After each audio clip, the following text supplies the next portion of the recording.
अस्सलाम वालेकुम। सियाचिन टाइम्स के प्रोग्राम जीबी टुडे में मैं हूं कासिम नसीम। नाजरीन, गुज़श्ता रोज़ ब्राड पीक के ऊपर जो कोपेमाई में मसरूफ़ कोपेमा थे, वहाँ पे एवलांच गिरा और इस बर्फ़ानी तोदे के नतीजे में जो 10 कोपेमाओं की टीम थी वो लापता हो गई थी। और आज सुबह ही पाक फ़ौज के 2 हेलीकॉप्टर्स और कुछ नामवर कोपेमाओं ने जो है सर्च ऑपरेशन का सिलसिला शुरू किया। लापता होने वाले इन कोपेमाओं में नेपाली कोपेमा थे, अमेरिकन था, अम्मान का एक था और पाकिस्तान हमारे गिलगित बल्तिस्तान से सुहेल सखी नामवर एक कोपेमा है, वो इस मुहिम में शरीक थे। वो आज होने वाले इस सर्च ऑपरेशन के नतीजे में इतला दी हैं कि अब तक 4 कोपेमाओं की बॉडीज़ जो है मिल चुकी हैं। बाकी सर्च ऑपरेशन का सिलसिला जारी है और दीगर जो लापता कोपेमा है उनकी तलाश का काम जारी है। इस हादसे के बाद केटू समेत दीगर चोटियों के ऊपर जो मुहिम जोई हो रही थी, उन्होंने भी वापस जो है बेस कैंप की जानिब नीचे उतरने का अमल शुरू किया है। दूसरी जानिब एक ख़बर ये सामने है कि बल्दिया स्कर्दो में गुज़श्ता 38-40 सालों से काम करने वाले 22 ऐसे बुज़ुर्ग मुलाजमीन हैं जिनकी सर्विसेज रेगुलर नहीं थी और उनसे आर्जी बुनियादों पर इतने अरसे से काम ले रहे थे और वो बहुत ही नॉमिनल तनख्वाह के ऊपर, बहुत सी मामूली रकम के ऊपर अब तक काम कर रहे थे। अब कल उन्होंने प्रेस कॉन्फ्रेंस की। उनकी फरियाद ये थी कि बग़ैर किसी नोटिस के, बग़ैर इतला के हमें बैक जुम्बिश कलम जो है सर्विस से माजूल कर दिया गया है। बल्कि उनकी फरियाद ये भी थी कि जो रवां महीना है, जो जुलाई का महीना है, इस महीने का हमसे काम लिया गया लेकिन इस महीने की हमें तनख्वाह भी नहीं दी गई है, न इनको कोई पेंशन है, न दीगर मराहत है। अब उनका सवाल ये है कि हमारी जो उम्र अजीज़ के 38-40 साल हमने इस इदारे को दे दिए, अब तो हम मज़ीद किसी काम काज के काबिल भी न रहे। अब इस बुढ़ापे के इस एज में हम अपने बच्चों को किस तरह संभालें, हम अपने घर को किस तरह चलाएं। अगर एक आध दिन में हमारे मसाइल हल ना हुए तो हम बच्चों को लेकर धरना देने पे मजबूर होंगे। ये यकीनन एक इंसानियत के हवाले से देखा जाए एक बहुत बड़ा अलमिया है और एक बहुत बड़ा सवाल है।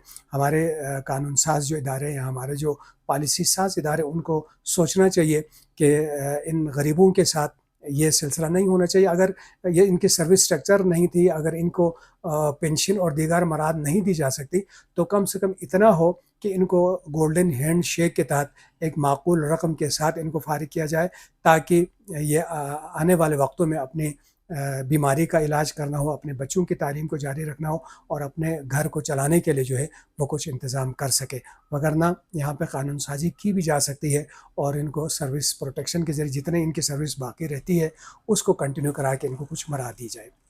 तीसरा अहम मसला ये है कि इस वक्त पूरे गिलगित बल्तिस्तान जो है सैलाब के ज़द में है और मुख्तलिफ इलाकों में हंगामी बुनियादों पे अगरचे बहाली का काम हो रहा है, लेकिन जो कमी महसूस हो रही वो अभी तक ये है कि हमारी हुकूमत की तश्कील का अमल जो है ताहाल मुकम्मल नहीं हो सका है। हमने एक आध पहले वाले व्लॉग्स में भी इस अमर की निशानदेही की थी कि 7 जून को इलेक्शन होते हैं और आज जुलाई का भी आखिरी दिन है, लेकिन अभी तक हुकूमत साजी का अमल मुकम्मल ना होना गुड गवर्नेंस के ऊपर बहुत बड़ा एक सवाल है। नाज़रीन, आपके लोग महज 7 जून को इलेक्शन हुए हैं, 23 जून को इतने दिन इंतज़ार करके 23 जून को जाके अरकान असम्बली ने हलफ उठाया है। उसी दिन स्पीकर का इंतखाब होता है, कायदे ऐवान मुंतखब होता है, लेकिन 6 जुलाई तक जो है वज़ीर आला हलफ नहीं लेते। 23 जून को कायदे ऐवान मुंतखब होने के बाद 7 जुलाई को 2 हफ्तों बाद जाके वज़ीर आला अपने मनसब का हलफ उठाता है। उसके बाद इतने ताख़ीर से 22 जुलाई को जाके वज़रा के नाम, अगरचे होता यह था कि जिस दिन वज़ीर आला हलफ उठाते उसी दिन शाम को वज़रा भी साथ हलफ उठा लेते हैं, लेकिन हमारे यहाँ ये हुआ कि 6 जुलाई को वज़ीर आला ने हलफ उठाया तो 22 जुलाई को जाकर वज़रा के नाम जारी किए गए और फिर 27 जुलाई को हलफ बर्दारी की तकरीब गवर्नर हाउस में रखी गई। तो उसमें क्या देखा कि 12 में से सिर्फ 7 वज़रा थे जो हलफ लेने वहाँ पहुँचे और 7 वज़रा ने ही हलफ लिया और उन 7 वज़रा को भी 2 दिन के ताख़ीर से महकमे दिए गए। अब 29 तारीख को इनको महकमे दिए गए हैं। आज 31 तारीख भी तकरीबन गुजर रही है, लेकिन अभी तक दीगर जो 5 वज़रा है जिन 12 का ऐलान हो चुका था, उनके हलफ बर्दारी के अभी तक दूर दूर तक आसार नज़र नहीं आ रहे। अगरचे महकमों के हवाले से इख्तलाफात है तो ये तो पहले देखने की चीज़ थी, इनको पहले हल किया जा सकता था, बाहम बैठ के इनको सेटल किया जा सकता था। अगर हुकूमत साजी का अमल मुकम्मल हो चुका होता, इस वक्त तमाम मिनिस्टर्स जो है अपनी टीम के साथ अपने अपने मुतल्लका حلقوں میں علاقوں میں سیلاب سے بچاؤ کے لیے، ڈیولپمنٹ کے کاموں کے لیے اور لوگوں کے مسائل کے حل کے لیے وہ فیلڈ میں ہوتے. تو اس قسطوں میں بننے والی حکومت کے پیش نظر حکومت کی گڈ گورننس کے اوپر ابھی سے سوالات اٹھ رہے ہیں. اور ایک چیز ہم نے یہ دیکھی کہ حکومت کی گرفت جب مختلف چیزوں پہ ڈھیلی پڑ رہی ہے تو گلگت شہر میں تو جو گلی کے کتے ہیں وہ بھی شیر بن چکے ہیں اور آئے دن لوگوں کو زخمی کر رہے ہیں. کل کے اگر آج کے ہم اخبارات کی بات کریں تو 30 افراد کے کتوں کے کاٹنے سے زخمی ہو کر ہسپتالوں میں پہنچنے کی اطلاعات ہیں. تو اس طرح کے کافی سارے مسائل ہیں. ضرورت اس امر کی ہے کہ حکومت سازی کے عمل کو فی الفور مکمل کیا جائے.